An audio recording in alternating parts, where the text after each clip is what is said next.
Salut à tous, je reviens pour une vidéo du coup là sur, les anges, les messagers. Par contre avant, je voudrais revenir sur la vidéo précédente où, j'avais oublié de parler de la ronde des archanges. Je vais en parler vraiment rapidement parce que, je suis pas non plus calée. Mais bon, du coup chez les Esséniens, comme je parlais, chez les archanges, on fait des alliances par groupe parce que les archanges sont trop loin de nous. On ne peut pas seul avoir accès aux vertus, du coup. Mais à travers des groupes, du coup, le, comment dire, le courant essénien, c'est un très très vieux courant qui date de plusieurs milliers d'années, où on a retrouvé dans la mer Morte le livre d'Enoch, où là, c'était le premier Essénien. Au final, c'est une très vieille tradition. Et du coup, ils ont créé une alliance avec quatre archanges. Les quatre archanges principaux, je dirais, parce que c'est les nord, sud, est, ouest qui représentent du coup chacun. Donc je vais vous dire juste ce qu'ils représentent, quoi. L'archange Michael qu'on fête à l'équinoxe d'automne, ça représente le feu. Il représente le feu, l'archange Michael. Donc, quand je dis l'équinoxe d'automne, c'est-à-dire que comment dire, les Esséniens ont donc la ronde des archanges, c'est ce qui représente les saisons à chaque fois. Euh, Parce que à chaque saison a sa spécificité avec le feu, l'eau, l'air ou la terre. Et du coup, et du coup, ben, ils fêtent, ils ont des rituels bien spécifiques, des fêtes bien particulières à chaque équinoxe ou solstice. Voilà. Donc l'archange Michael, il est fêté à l'équinoxe d'automne. Donc il est courant au mois d'automne. C'est le moment où on travaille le feu. Euh, bon, après, on travaille tous les quatre éléments tout le temps, hein. Mais on va dire que là, avec la ronde, ça nous permet d'avoir un vrai cycle qui est lié réellement à notre cycle planétaire, enfin, de là où on vit, les cycles de nos saisons. Si on se recale dessus, notre nature, notre corps, avec des rituels où on prend en compte réellement la nature, ce qui s'y passe à ce moment-là, euh, on a, bah, c'est comme ça que les Esséniens arrivent à se nettoyer et à retrouver des vertus et être en alliance de plus en plus avec les mondes subtils. Donc l'archange Gabriel, il est fêté au solstice d'hiver, il représente l'eau. L'archange Raphaël est fêté à l'équinoxe de printemps, donc ça va être l'air. L'archange Uriel au solstice d'été et ça va être la terre. Euh, Ils ont chacun d'autres spécificités, mais que là, moi, j'en ai entendu parler, mais comme je ne l'ai pas expérimenté spécialement, je ne vais pas en parler. Mais voilà, retenons l'essentiel de ces quatre archanges, c'est-à-dire les quatre éléments qui nous composent et composent notre univers. S'approcher de ces quatre éléments dans notre vie matérielle va nous aider à reprendre conscience de ces quatre éléments à l'intérieur de nous-mêmes.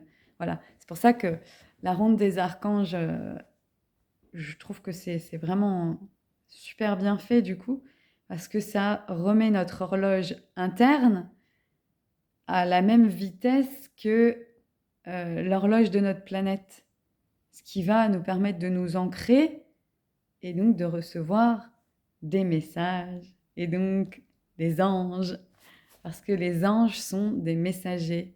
Je crois que ça vient de angelos, qui veut dire le messager, quoi. Donc on est au niveau de la couleur bleue, c'est un bleu clair plutôt, au chakra de la gorge, le centre de vie-gorge, qu'on a aussi, voilà, on va dire qu'il s'exprime par là.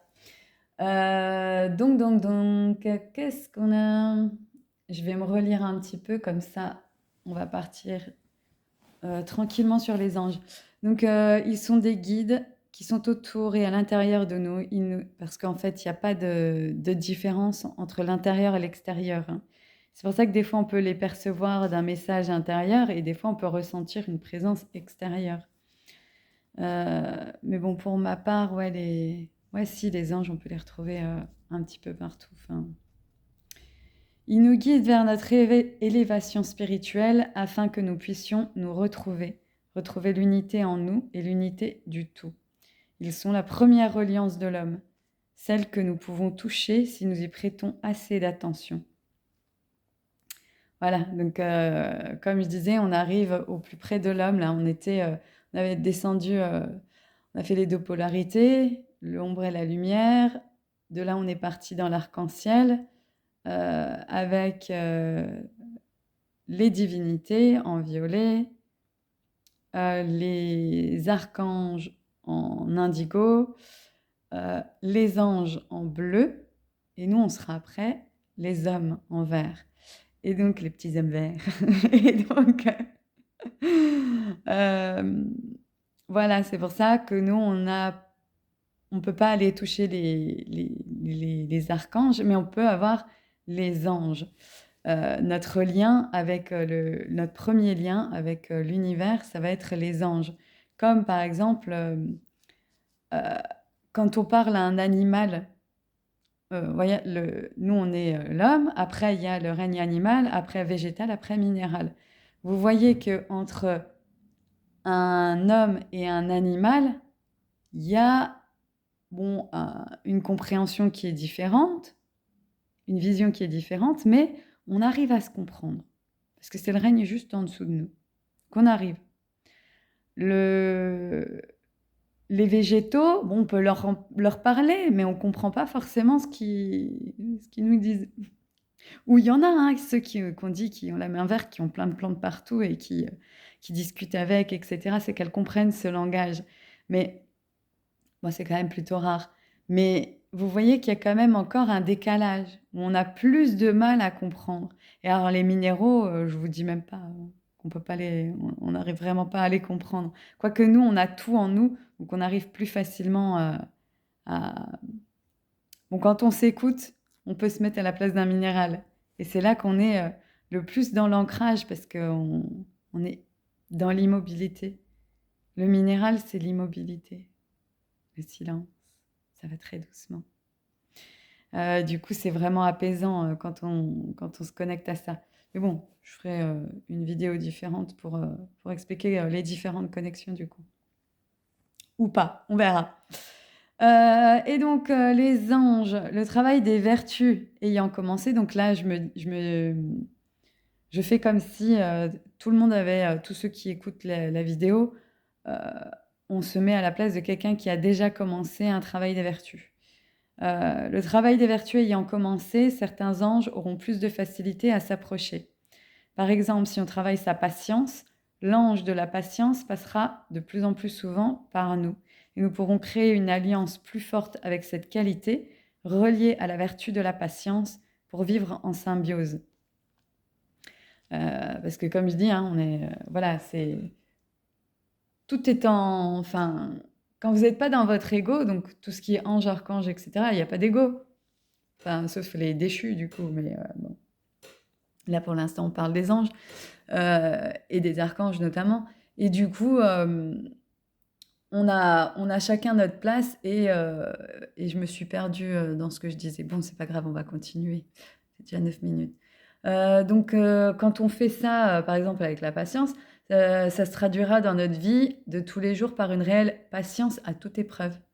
Donc, vraiment, genre, si vous faites entrer la patience en vous par des petites actions, c'est-à-dire inviter une vertu, comme on disait, c'est aller, bah, si vous voulez, vous pouvez lui demander de venir, mais elle ne viendra pas si si dans vos pensées, vos sentiments, vos désirs et vos actions et vos paroles, vous n'êtes pas en train d'actionner cette vertu.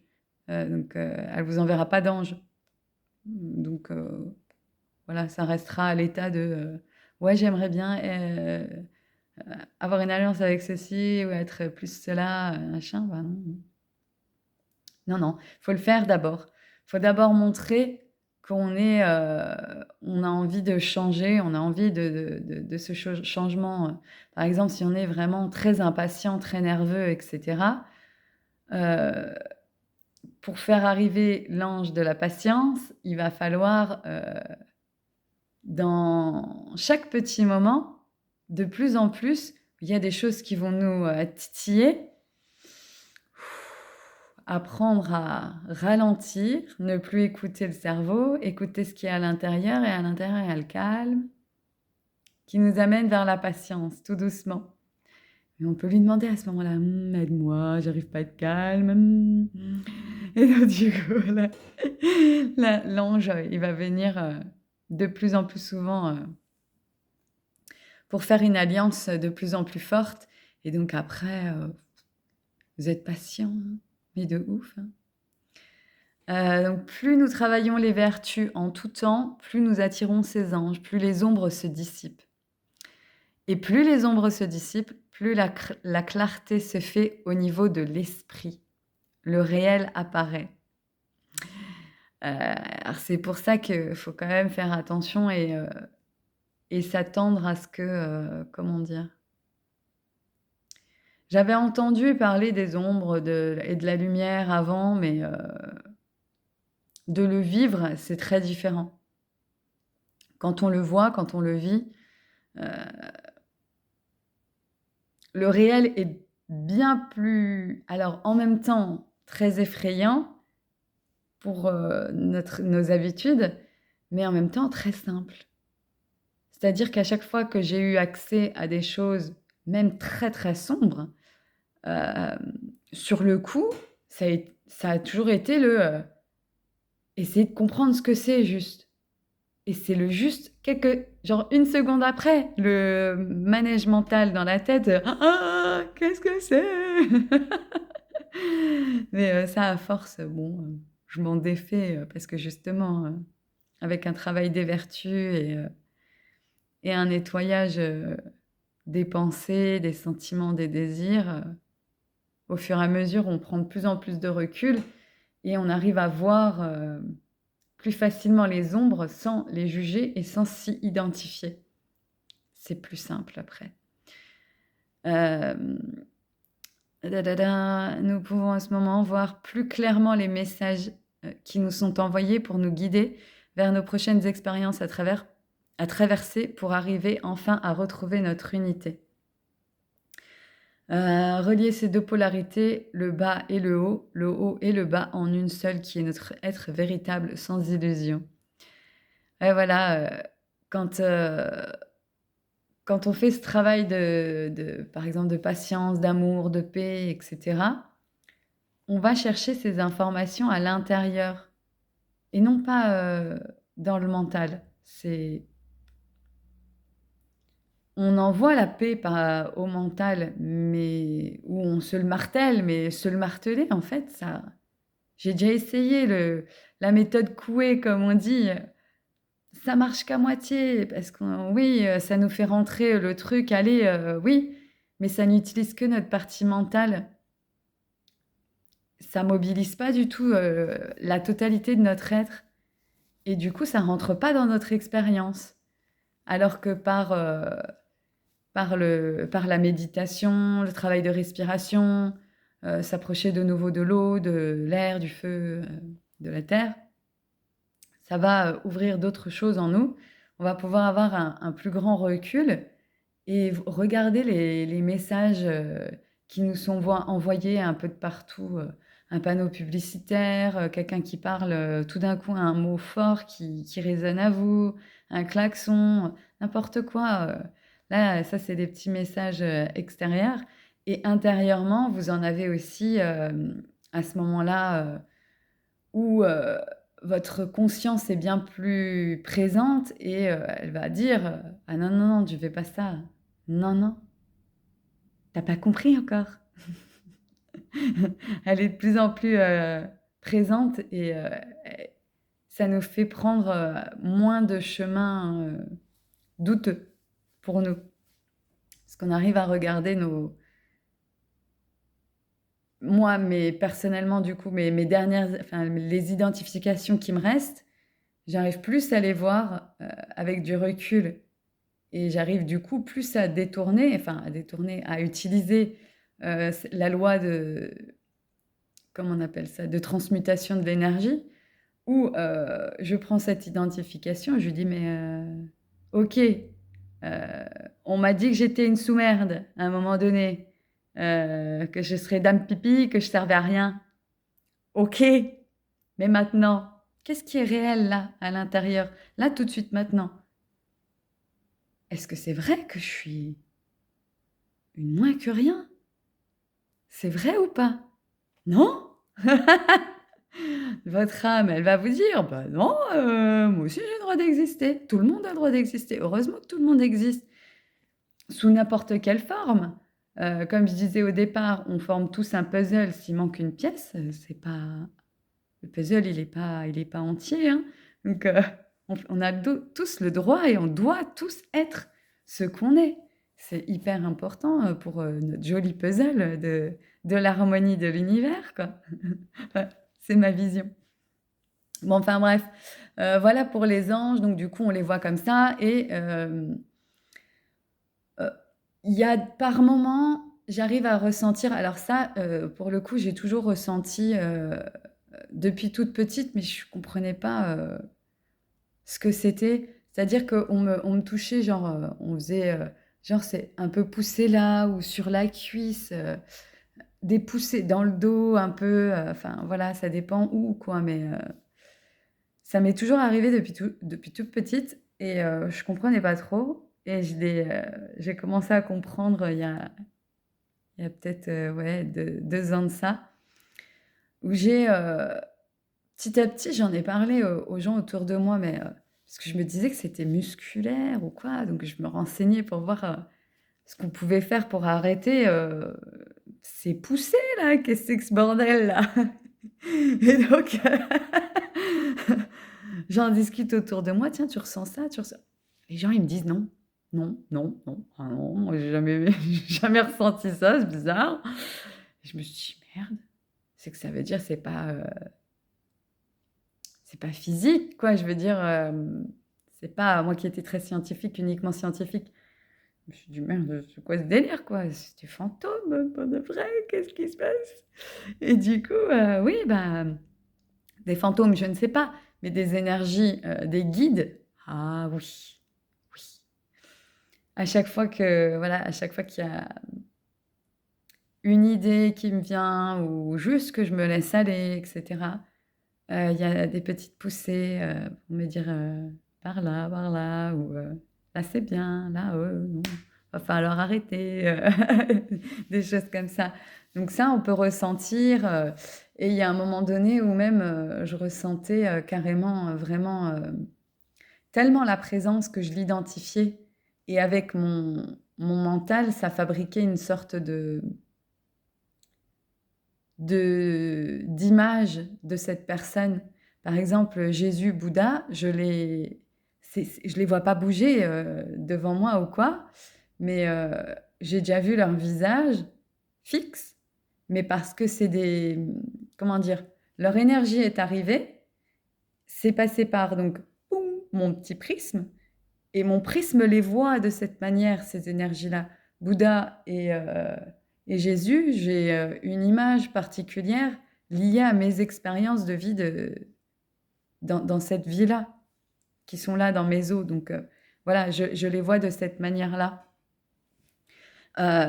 Et ouais, ça m'est déjà arrivé d'avoir cette sensation qu'il y avait Mère Marie qui me prenait dans ses bras, vivre aussi la sensation de se connecter à l'eau de la mer et de ressentir en même temps sa puissance et en même temps son extrême douceur.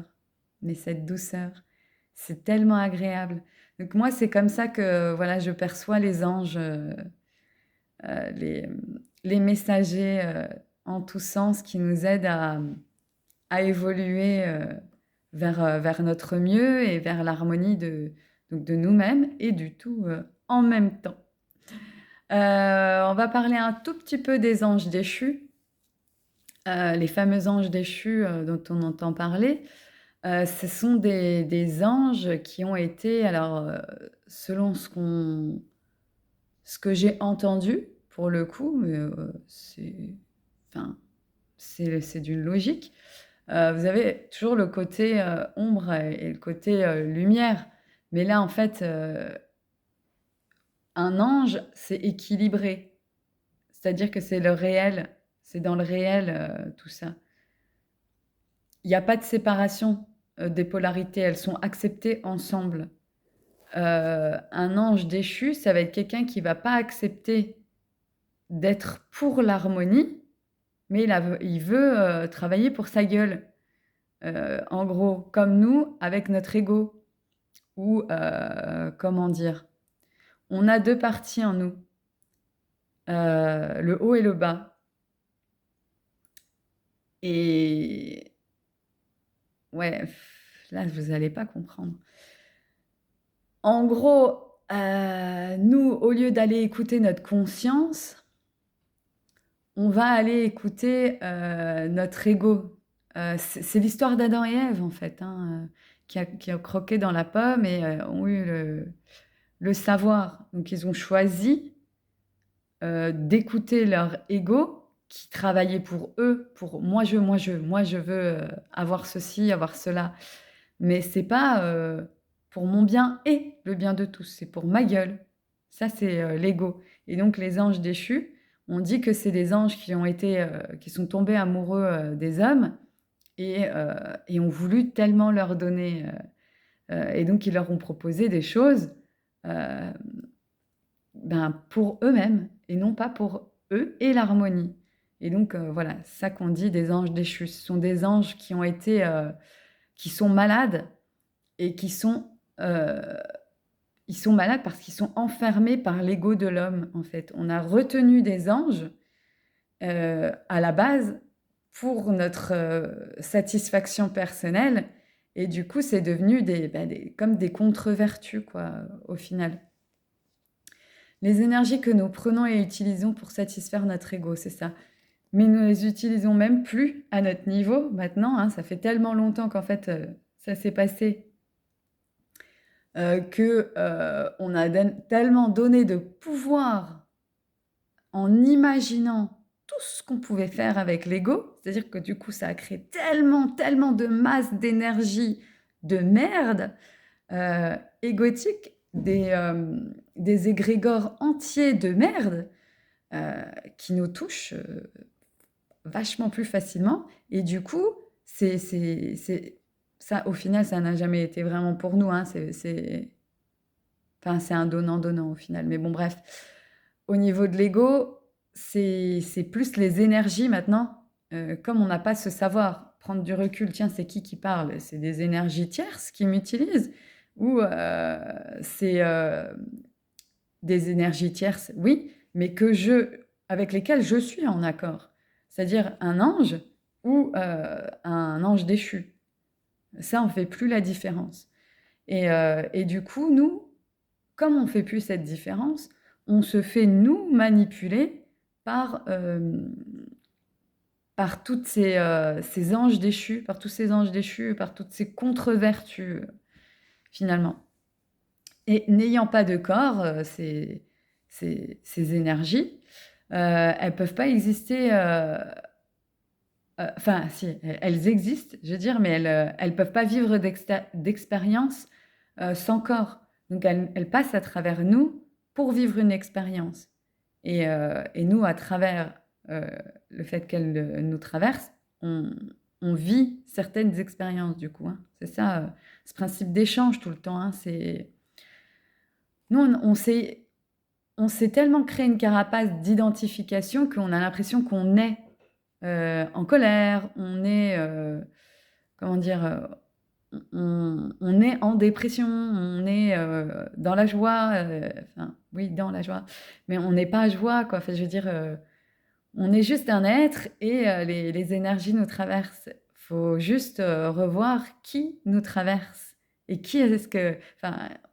le truc, c'est que nous, tout ce qui est mauvais pour nous, on le garde à l'intérieur et on le cultive. Et donc, ça crée... là, là, là, là.